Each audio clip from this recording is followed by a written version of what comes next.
एक दिवसीय दौरे पर वाराणसी पहुंचे डिप्टी सीएम ब्रजेश पाठक। निजी कार्यक्रम में शिरकत करने पहुंचे डिप्टी सीएम ब्रजेश पाठक उदयपुर में हुई घटना को दुखद बताया। हत्यारों को फांसी देने की बात कही। पुलिस कर्मियों के ऊपर आपराधिक षड्यंत्र का मुकदमा करने की बात कही डिप्टी सीएम ने। डिप्टी सीएम ब्रजेश पाठक ने कहा, भारतीय जनता पार्टी परिवार के साथ खड़ी है और उत्तर प्रदेश में सतर्कता बरती जा रही है। महाराष्ट्र में नई सरकार बनने पर डिप्टी सीएम ने कहा कि जन भावनाओं की सरकार बनने जा रही है। पिछली सरकार जन भावनाओं की उपेक्षा की सरकार थी। महाराष्ट्र में पिछली सरकार केवल सत्ता प्राप्ति के लिए बनी थी। सरकार के 100 दिन पूरे होने वाले हैं। इस पर डिप्टी सीएम ने कहा कि हमने जो लक्ष्य निर्धारित किया था उससे ज़्यादा काम किया है। डिप्टी सीएम ब्रजेश पाठक ने स्वास्थ्य विभाग को लेकर कहा कि हम उत्तर प्रदेश में उच्च स्तरीय सुविधा यहां की जनता को प्रदान करेंगे। अस्पताल परिसर में मरीज को हम भगवान मानकर उनकी सेवा कर रहे हैं। सरकारी अस्पतालों में हो रही बिजली कटौती को लेकर डिप्टी सीएम ब्रजेश पाठक ने कहा, यह लगातार ऐसा सुनने को मिल रहा है, इस पर हम काम कर रहे हैं।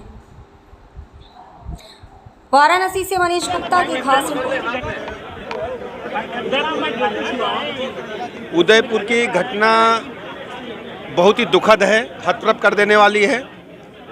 हत्यारों को फांसी की सजा मिलनी चाहिए, परिवार को पूरी सुरक्षा मिलनी चाहिए और जिन पुलिस कर्मियों ने, जिन अधिकारियों ने लापरवाही बरती है उनके खिलाफ भी आपराधिक षड्यंत्र का मुकदमा चलना चाहिए, उनकी बर्खास्तगी होनी चाहिए और हर स्तर पर जो राजस्थान के लोग हैं, जिनके पीड़ा पहुंची है, जिनको धमकियां मिल रही हैं, उनको सुरक्षा मिलनी चाहिए।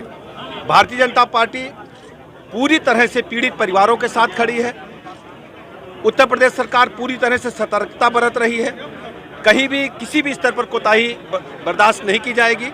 हर स्थिति में उत्तर प्रदेश में हम कानून का राज स्थापित उसे आगे बढ़ाने का काम करेंगे। महाराष्ट्र में नई सरकार का गठन हो रहा है, सरकार स्वास्थ्य सुविधाएं भी बढ़ा रही है, लेकिन क्या कहीं ना कहीं मॉनिटरिंग की कमी है? देखिए, मैं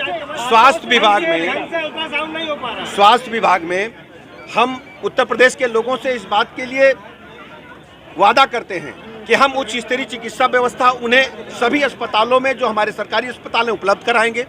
सभी चिकित्सक, सभी पैरामेडिकल स्टाफ से हमने लगातार रिक्वेस्ट किया है कि अपने ड्यूटी के समय अस्पताल परिसर में हैं, साफ सफाई का ध्यान रखें, पीने के पानी का इंतजाम रखें, स्ट्रेचर व्हीलचेयर का इंतजाम रखें। सरकारी दवाइयाँ जो अन्यमन्य हैं वो हमारे सभी मरीजों को मिले। इसके अलावा जो दवाइयाँ उपलब्ध नहीं है, केवल जेनरिक दवाइयाँ ही लिखी जाएँ। इसके लिए हम लोग संकल्प हैं और सतर्कता के साथ आगे बढ़ रहे हैं। मरीज को भगवान मान करके हम सेवा कर रहे हैं। अस्पताल परिसर में मरीजों को भगवान मान करके हम सेवा कर रहे हैं। हमारी जानकारी में लाया गया है और ये ऐसा न हो उसके लिए लगातार हम लोग काम कर रहे हैं। अल्ट्रासाउंड मशीनें लगाई गई, लेकिन ढंग से मरीजों का मुझे अगर स्पेसिफिक रूप से किसी हॉस्पिटल के बारे में बताएं तो उस हॉस्पिटल की अल्ट्रासाउंड मशीन आपने बताया, मैं जांच करा करके उसको तत्काल दुरुस्त कराऊंगा। मैं मुख्य चिकित्सा अधिकारी महोदय को अभी कहूंगा। अनुरूप सरकार बनने जा रही है। पिछले 2-2.5 वर्ष पहले जो सरकार बनी थी, जन भावनाओं की उपेक्षा करके बनी थी। यानी जो आपस में 3 पार्टियां मिलकर के सरकार बनाई थी, उनकी केमिस्ट्री आपस में मेल नहीं खाती थी। केवल सत्ता प्राप्ति के लिए उन लोगों ने सरकार बनाना का काम किया था। जो भी पार्टी, जो भी सरकारें सत्ता प्राप्ति के लिए बनती हैं, उनका यही हश्र होता है। हमारा मानना है लोकतंत्र में जो जनभावनाएं होती हैं बहुत ही महत्वपूर्ण होती हैं। आज महाराष्ट्र में जनभावनाओं के अनुरूप वहां पर सरकार बनने जा रही है।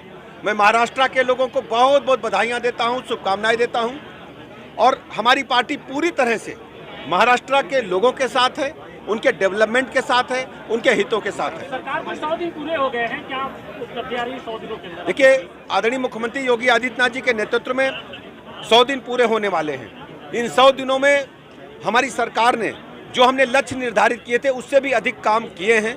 हमारे गृह मंत्रालय ने लॉ एंड ऑर्डर के लिए बहुत बेहतरीन काम किए, लक्ष्य हमने पूरा किया है।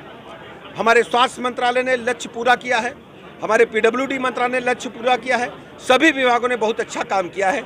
आप देखेंगे 1-2 दिन में अभी राष्ट्रीय कार्य समिति से लौट करके हम लोग लगातार प्रेस कॉन्फ्रेंसेज करेंगे और सभी मंत्री अपनी बात रखेंगे, आपके समझ पूरी बात बताएंगे।